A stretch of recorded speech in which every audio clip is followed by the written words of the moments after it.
Good afternoon, everyone, and welcome back once again after the coffee break. We hope you enjoyed a little bit of networking time as well. And welcome back to the Gold Horse. So we now continue our focus on Europe's access to space, turning specifically to the question of industry readiness. And to guide this next discussion, please welcome back on stage Alice Tidey. Alice, all over to you. Thank you. We are ready to go. All right. Welcome again to this session dedicated to access to space industry readiness. So I'm going to ask the panelists to join me on stage. The first one will be Christoph Kautz, Director for Space Policy, Satellite Navigation and Earth Observation in the European Commission's DG DEFIS. Hello, good afternoon. Thank you for joining us. The second one will be Toni Tolker-Nielsen, Acting Director of Space Transportation at the European Space Agency. And then I will also ask David Cavaillolès, the CEO of Arianespace, to join us, as well as Giulio Ranzo from Avio. Hello. Hello.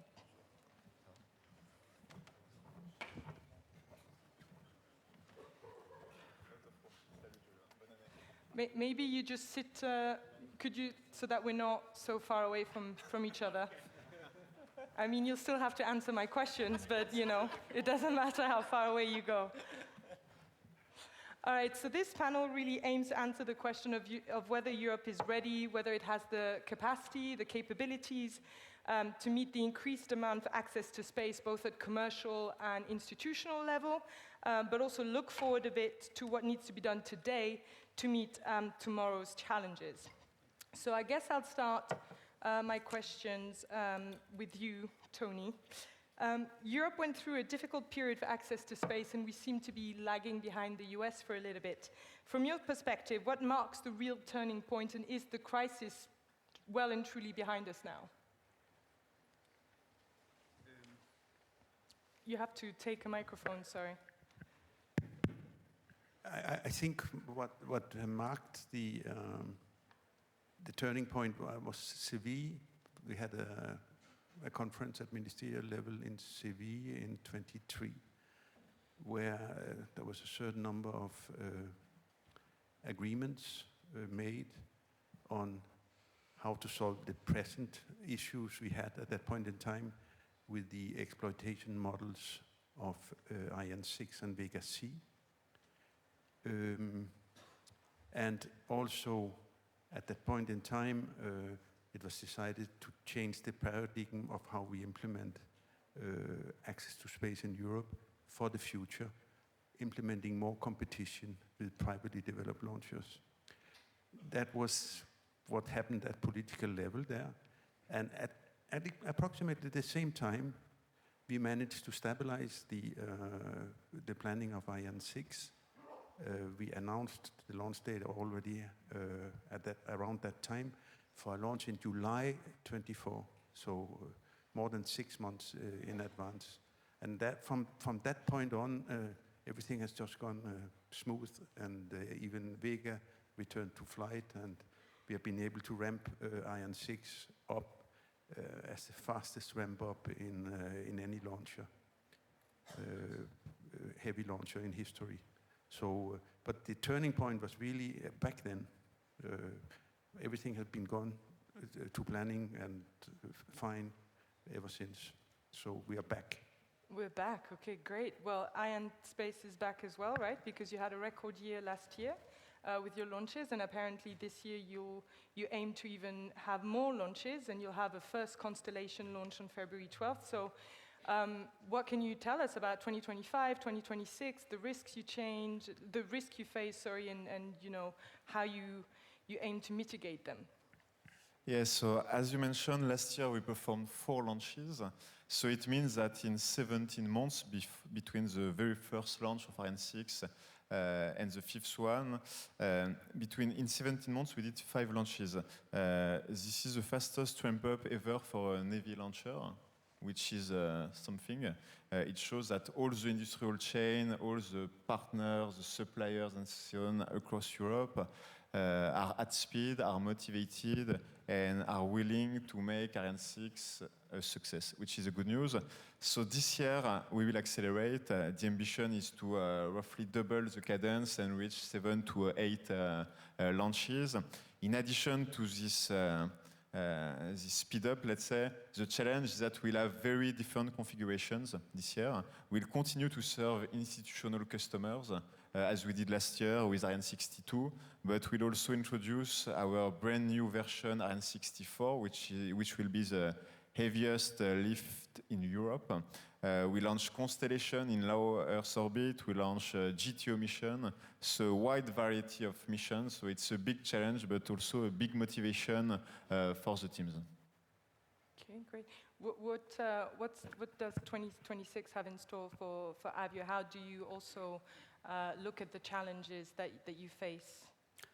So we will, first of all, operate for the first time in 26 Vega C.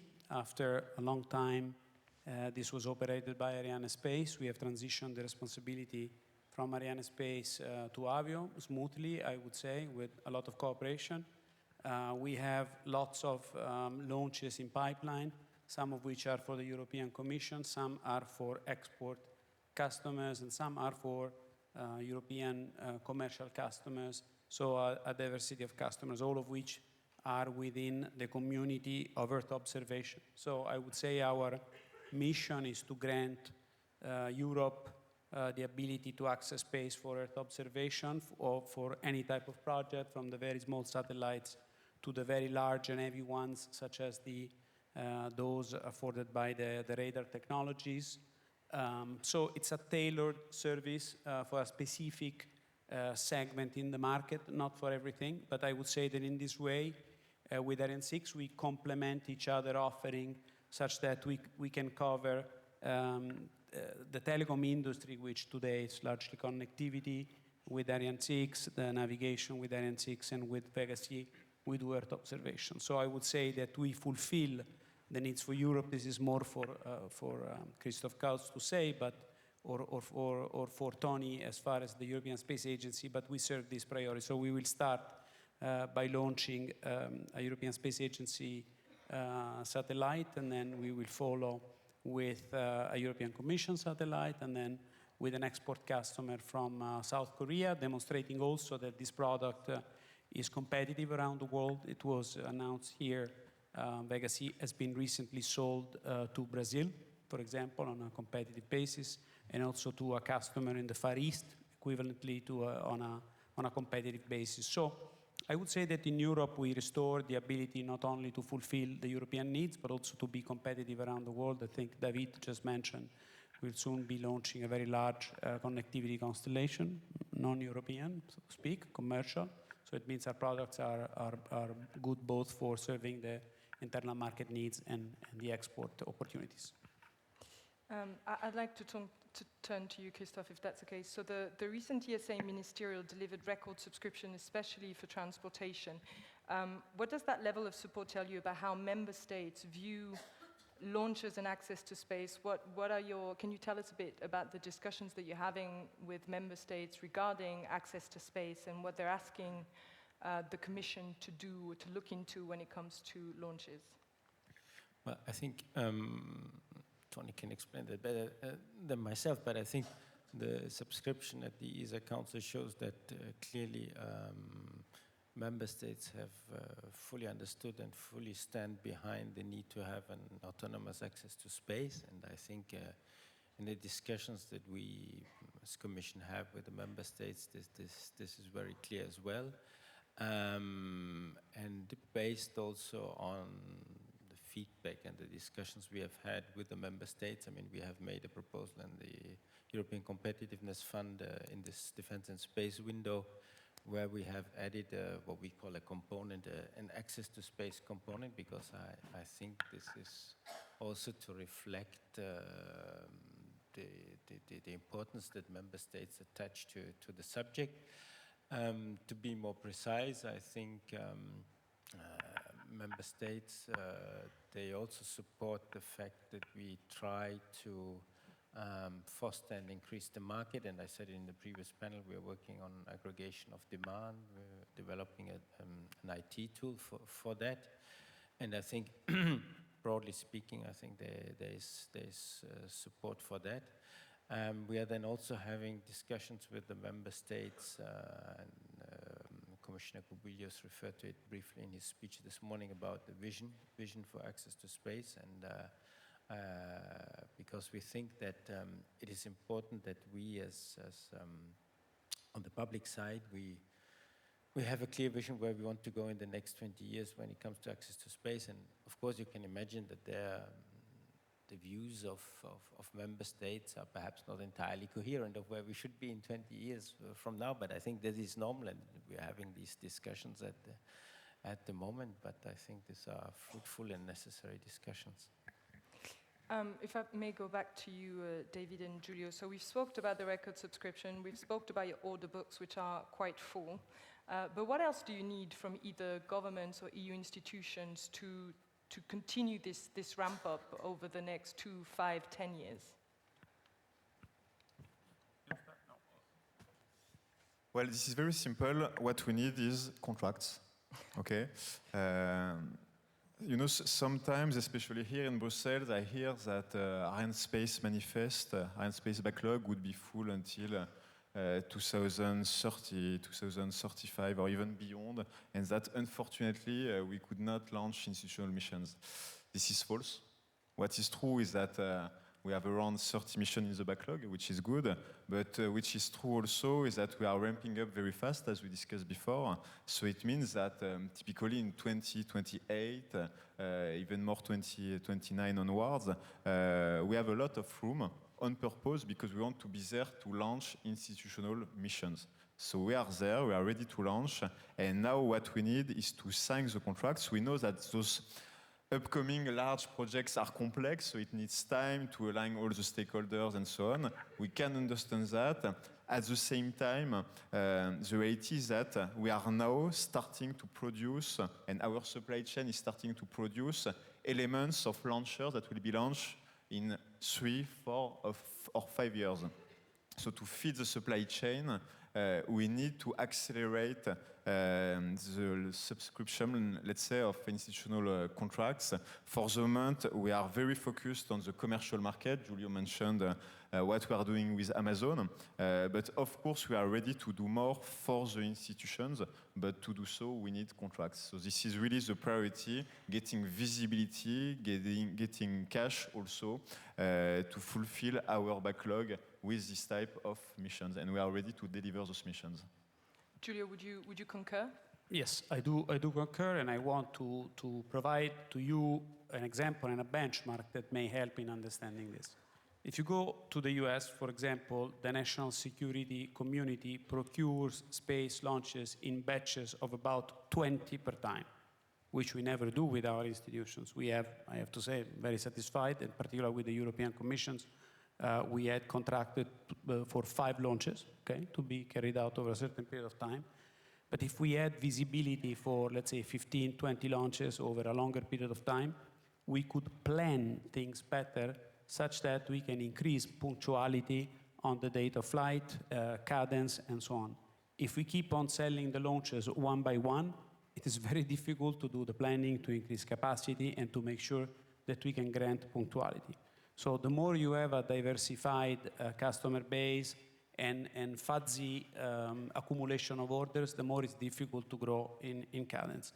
And this is no surprise, because if you look at, for example, what SpaceX is doing, they have a very programmable set of launches for Starlink, okay? And then they have some fuzzy demand, as we have, very much the same.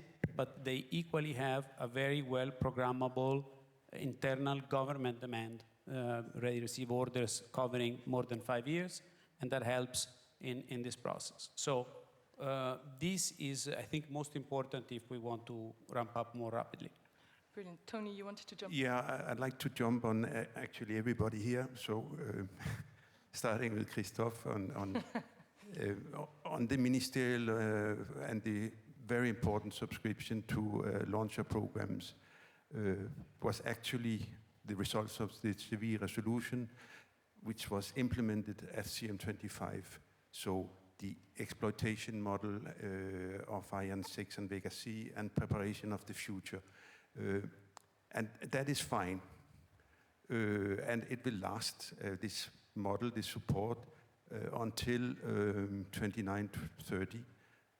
And then we have to see something else, or at least investigate whether we can continue like that, where it is ESA member states that are taking care of ensuring Europe's access to space, or we need to find another model. And this is why we are talking a lot with the Commission on how to coordinate the future, our CM28, with the MFF 28-34, in terms of aggregation of demand. And there we are back to Giulio's comment. How do we procure these launchers? Is it block buys, or what will it be? This has to be worked out, and we have some time to do it. Although, as David said, we have to start to think about how we fund and pay the future batches. The present batch that we have is FM6. Well, we have covered now orders until FM42. But after that, we need to discuss how to go on, and then this shall be a discussion between the Commission and ESA and industry, obviously, also. So, okay, maybe Christoph has a comment to this. We might have to stay on this question for another 20 minutes, clearly. Yes, Right. need another 20 minutes. No, jokes apart. So what Toni says, of course, is right. We have to look at the exploitation model post, I don't know, 29, 30, or until whenever your current exploitation model goes. And of course, there are different ways of approaching it, but I want to focus on the limitations. Limitations from the EU side. So the first limitation is when you go for, let's say that your model would be, I do big block buys. You can do that. Of course, the limitation is the funds available within one MFF. Having said that, I mean, we have developed tools which allow us to perhaps not do block buys, but to do something which is not the same, but which gives also some predictability, which is that we do so-called framework contracts for, let's say, take the example of launches, as we would do a framework contract for X number of launches, and then we procure one launch at a time, but you would have visibility through this framework contract. Or other solutions we have found is to do contracts which are split over 2 MFFs, and so they have an exit clause in case we don't get money in the next MFF too. So there is limitation to that, but there are also tools to overcome that. Then there is the question, and that's perhaps a little bit the elephant in the room, is if you would go for an exploitation model where you pay the price that is needed to have these two companies, Vega and Arianespace, running and getting the costs covered through the price. But this would only work if all the public customers play the game. Meaning that if we all as public customers agree, okay, we pay a certain public customer price, and then all the public authorities have to agree that we give preference to European launches. Because you can imagine this model doesn't work if everybody then decides to launch outside of Europe. For sure. We'll go back to European preference a bit later, but first I wanted to address the issue of reusability, because that's not a capacity that we have in Europe. Do you view this as a problem for Europe, or is that something that you view as not necessary right now, or not cost effective? Toni, you clearly want to jump in. Yeah, I'd like to go on that. At the moment, it's not necessary at the launch rates we have today, but in the new global context, where we have to invest in infrastructure for our our security and our livelihood. It's both security and also economy, where we have to be sovereign. We will probably have a very important increase in need of access to space. And in that case, so in 5-10 years from now, we will probably need launch cadences that fully justify reusability. So high cadence access to space with reusable launches. And this is what we are working on in our preparation of the future. We have Themis, which is a reusable stage, standing tall in Kiruna, waiting for spring to be tested, to take off and come back. We are also working on reusable engines. We are working even on reusable upper stages in our future launcher preparatory program. And also, it is an important element of the European Launcher Challenge to introduce reusability. So these 5 challenges we have, and any other privately developed launcher, should look into evolve into a reusable heavy launcher in 10 years from now. So 35, we will probably need this heavy launcher reusable.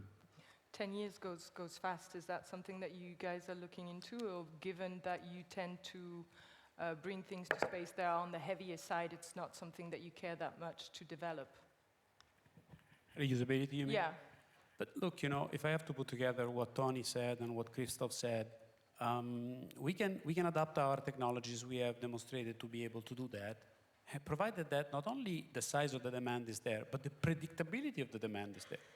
I would, quite frankly, advise against any additional risk before we know that the demand is predictable. There is no company operating under reusability. By the way, in the world, there are only 2 companies that operate reusable rockets. Each of them has its own constellation, and we don't. You know, Avio doesn't have its own constellation, and Ariane Group doesn't have its own constellation made of thousands of satellites. At best, we have a European constellation of 200-300. So we need to be careful what we do, but we can certainly adapt our technologies. We all are investigating reusability, working on it. As Toni said, my company is working on even a reusable upper stage, working on liquid oxygen methane engine that are prone for reusability. Same with Ariane Group. So of course the technology is attractive, but the business model is not so easy to implement. So if we have doubts on our ability to implement, as Christoph Kautz says, the right tools to allow, one way or another, to predict demand, then it's a risky game. All right. Let's go back to the issue of the European preference then, because obviously you two are European companies. How important do you think a European preference for space is? Because we had the French minister on this morning that said that, you know, when it comes to defense especially, it has to be 100% European, no question, from launchers to any component. We have to have design authority over everything. So is that something that you're also lobbying for? If I may start just to connect with what I just said, in the absence of a European preference, such predictability of demand is impossible. Impossible. Okay. So just don't do that. And by the way, I don't understand how in Europe we want to compete with other, let's say, 4 continents around the world, the US, China, Russia, and India, where in each of these continents you have local preference, so to speak, for their own rockets, and we are the only one who doesn't have it. So how do we expect to be able to compete with these others? It's simply not possible. You want to react? What is very important to understand is that when we ask for European preference, we are not asking for a favor. We are asking simply to be treated as the US treats domestic players, as Chinese, Russian, Japanese, Indian, and so on, treat domestic players. And as in any business, to be able to invest, to take risks, to innovate. And I can tell you that we already take a lot of risk. To do that, we need some visibility, and to do so, we need this basis of institutional contract. And today, the reality is that even if we are able to stabilize, to consolidate the European market, we'll have a much smaller institutional demand than in other geographies. In the US, public markets are between 5 to 10 times bigger. 5 to 10 times bigger. Each year, the public investment in space is 5 or 10 times more than in the EU. So the very minimum we're asking for is simply that the public investment in space in Europe are delivered with European vehicles. It can be Vega C, it can be Ariane 6, tomorrow maybe other.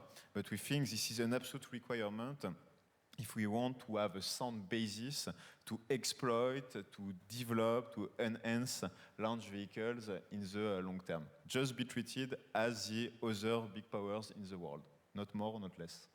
Okay, but how do you... Oh, okay, Toni. I'll be very short. For sure. I mean, one part of the governments invests heavily in guaranteed access to space for Europe, and other parts of the same governments go and buy launchers outside of Europe. That's the problem, and it's not seems not sensible. Okay. Christoph. Toni brought it exactly to the point. There's sort of something a little bit schizophrenic sometimes, you know, where the same government invests in sort of space autonomy and then at the same time launches outside of Europe. But so, of course, what we can do from the Commission of the EU side, I can impose a European preference on myself, which I do for Galileo, for example. I can perhaps also impose a European preference when I provide grants to someone and I put some conditions under which conditions he can get my money. But it becomes complex. How can could I think I cannot, impose a European preference when it's not my satellites, not my money. So what do I do? And there we come back to the problem just identified by Toni, and I think this can only be solved, in my view, really at a higher political level. All right, so it's member states having to make that choice to go to Europeans rather than other services. But, you know, you mentioned that you have obviously foreign clients, so you will launch, you have, I think, 18 launches planned with Amazon. You mentioned South Korea and Brazilian clients. So, you know, I cover a lot defense, and there was also a lot of discussion about a Euro preference in that, and some countries are saying, you know, I want to buy Europeans, but I don't want to wait. So I'm going to buy off the shelf somewhere else. Do you have that argument also, where some countries might be like, you already have a lot of launches, can you fit us in? We don't think you'll be able to, so we'll go somewhere else. How do you answer that potential criticism or argument? When we have these arguments from some European member states. For instance, yeah. But how can I say? If you consider something strategic, this story of, you know, I have to launch sooner doesn't exist. You know, the countries, don't you think that in China or in the US, sometimes they may have had problems to launch as soon as they wanted? They will have had problems for sure, but they did not deviate from this principle to make sure that their independence is robust, you know? And think about what happened to the US when they said, okay, it's fine, we no longer have space shuttle, never mind, we will launch astronauts with Russian rockets. Can you imagine not having an American rocket to launch astronauts today? Would the Americans use Russian rockets to send astronauts? I don't think so. So the strategic decision to have a European reference has a value if you look at it in the very long term. If we continue to look at this issue tactically, to say, no, I need next month, so if you're not available, I'll use an Indian rocket, it's very short term. And it doesn't work. Would you like to add something? Maybe to build on that, the situation has changed very quickly over the last years. Some years ago, it's true that we, let's say, launched a little bit less for different reasons. Now we are, both of us, ramping up. It's working well. Together, we launch more or less once per month. So we have launch vehicles available. We have the cadence, we have the accuracy. the reliability. So I don't see any reason not to choose those launchers that have been developed exactly to match the needs, the requirements of the member states. And we can deliver any mission from constellation to GTO, observation. We can do anything but astronaut, but this is another topic. But at least for satellites, with European current supply, we can deliver any mission. But by the way, if this story of need for more cadence is so important to Europe, right? My question is, how come at the last ministerial conference, I counted something like 50 million only being invested in the increase of cadence of Ariane and Vega? So if cadence is important, maybe some more investment in this direction could be interesting to make. Because unfortunately, growing cadence requires a lot of infrastructure, both here in Europe and a lot of infrastructure also at the launch site. And this infrastructure is expensive, it's capital intensive, but that's unfortunately what is needed. Toni, you wanted to react, I think. Just to comment on that, today on 10 launches per year, on average in the next years will be a bit below 3 institutional launches. Not because we gave a priority to commercial clients, but because we lacked of institutional missions. So if institutional missions are coming, we'll be there. We have room. We'll launch them. Okay. Thank you.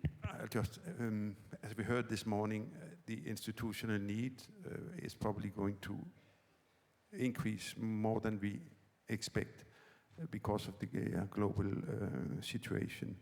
And it is really, we already was in the situation some 2 years ago where we had to launch strategic satellites from the US, and that was not a very nice situation.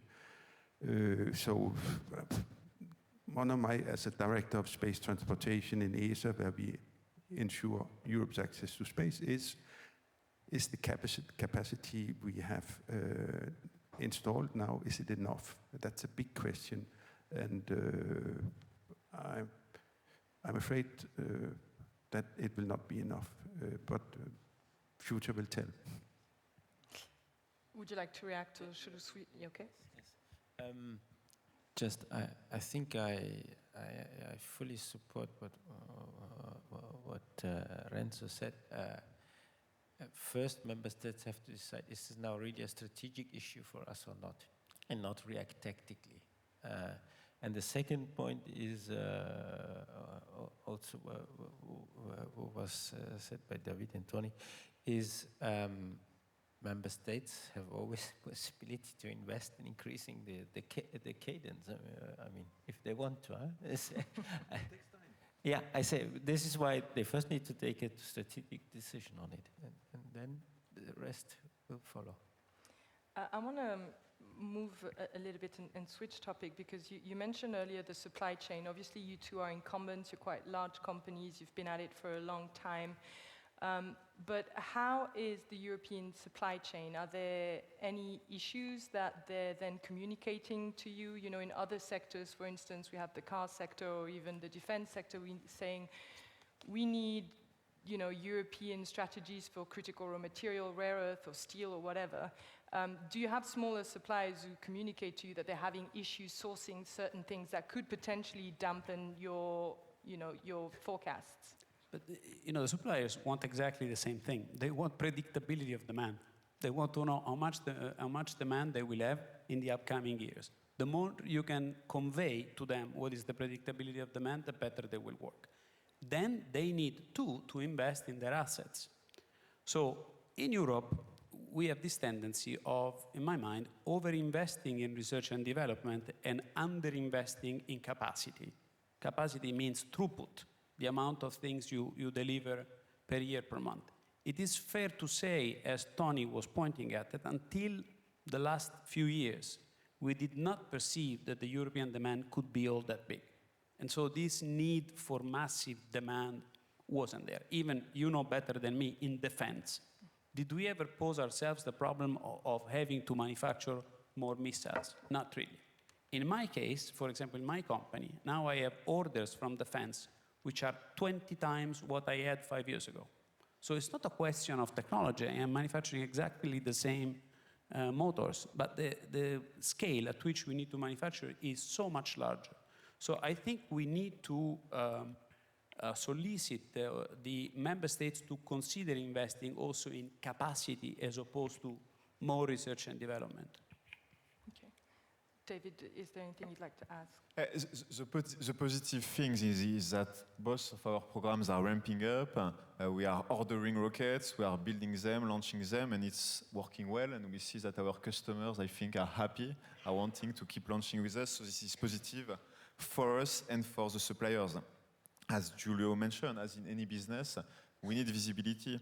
And you know, a lot of people ask us to be more innovative, more cost competitive, to go faster and so on, and we are really ready to embrace this challenge. But at the same time, as Toni mentioned, at the moment, after the 42nd Ariane 6 launcher, we don't have visibility. Will we have a frame for exploitation? Will we have the funding? We think it's necessary, we think it will happen, but it's not sure. And for an industrial company, what do you do? On the basis of a promise, you will invest millions and millions of euros. It's a risk that is tremendous. So we need to have this visibility, not only on the midterm, not only say, okay, we'll do rockets for 3-4 years and we'll see later. No, we are here to stay. I think we have one of the best industry in the world. We should be proud of this. So let's get some visibility on the long term, because this is what we need to accelerate. Okay. And then can I ask again on the issue of supply chain, but also European SMEs in space? How would you rate them compared to, you know, compared to Chinese and American counterparts? Do we have a thriving space SME ecosystem? Do you work a lot with SMEs as, you know, large incumbents? Is that something that you do? Is the relationship working well? Is innovation? I know you mentioned that, you know, we need to focus more on capacity than research and development, but how are we doing in Europe? Do we have the talent to carry on and you know, really innovate and compete? I think the talent is there. Europe is plenty of capable people with a lot of knowledge. You know, SMEs, with some of them we cooperate successfully, with some we don't. Some have been fundamental also in de-bureaucratizing ourselves, because we become bigger, we tend to be more bureaucratic, slower. So sometimes working with a small company helps you to refresh yourself, go faster, and so on. But equally, the SMEs need a lot of capital, because in Europe they are undercapitalized. We have to recognize that we have a capital market in Europe that is so much smaller, for example, than that in the US. We have less contribution from venture capital, private equity, and other sources of capital. So especially for SMEs, it's extremely difficult to find capital. And that's why the role of institutions, not only as an anchor customer, but also as an entity that helps them, financing them at the beginning, is crucial and fundamental. We have had positive experiences with the EU plan out of the COVID experience that has helped to help some of these SMEs, but probably we should do more to capitalize them adequately. You know, an important point to note is that quite a lot of SMEs we are working with also do business with the US, and they are awarded contracts on the open commercial market. So it shows that they are relevant and they are playing at the best level in the world. So of course we are happy to work with them. For us, this is a long-term partnership. Now, what we need to keep in mind is that our industrial organization in Europe is quite complex for several reasons. Some rules, some historical reasons as well, and so on. I think this is really something we need to tackle, to simplify, to accelerate, because we are in a price war. This is a reality, and this is here to stay. We see more and more new players outside of Europe, very aggressive, and so on. So, of course, with the whole supply chain, We have to align the interest, we have to simplify the approach to ensure we gain again and again competitiveness. Great. Toni, you wanted to jump in. Yeah. So I left the launcher sector in 2013, and I came back in 23. And it was absolutely amazing what I saw. I left, there was Ariane Group and Avio with their supply chains, according to the rules that David is talking about. And I came back and I discovered a completely different scenario with still Ariane Group and Avio, of course, guaranteed access to space. But there was such an enormous ecosystem of startups working on micro launchers in Europe, and also we are diversifying the ecosystem of industry with our preparatory program, where we are working a lot with SMEs. So I would say the European launcher sector industry and SMEs have never been as rich as it is today. It's a real opportunity. And we should be able to guarantee access to space with all this talent and all these SMEs, together with, of course, our legacy players. So yes, we have a very rich SME ecosystem working on space transportation. Great. So I'm conscious for time. We only have 2 minutes left. So perhaps I will just ask one last question and ask you each to answer briefly what you see, perhaps to recap, what you see as the main challenges to European access to space today. If you could all give me a very quick take, perhaps starting with you, Giulio. Well, it's easy. I think the name of the game here is capacity, capacity, capacity. We need to ramp up the rates. End of the story. We have 3 rockets, Vega C, Ariane 6.2, Ariane 6.4. We have the same first stage. It's a modular architecture, it's simple. We grow the number of first stage manufacturing, we grow the number of launches. So it's easy. We just have to think more about capacity, a little bit less about the fanciest, newest technology to be implemented. David? I think we need to believe in ourselves. In Europe, we have strong industrial players, we have very ambitious institutional programs. I think this is the right time, after years and years of discussion, to really consolidate our market and to align, because we can play at the best level of the world, but for that, we need to be more aligned, to be simpler and faster in the decision making. And I think it's totally doable. Great. Toni? If you would have asked this question some years ago, I would have had a list. But today I would join Giulio saying capacity. We need to ramp up, and we need to ensure that this capacity is enough to guarantee our sovereign access to space. And the last? Yes, I mean, I agree, ramping up capacity and at the same time working on convincing our member states that they should launch with European launches. Brilliant. Well, thank you very much. Thank you all for participating in this panel. Thank you all for watching us.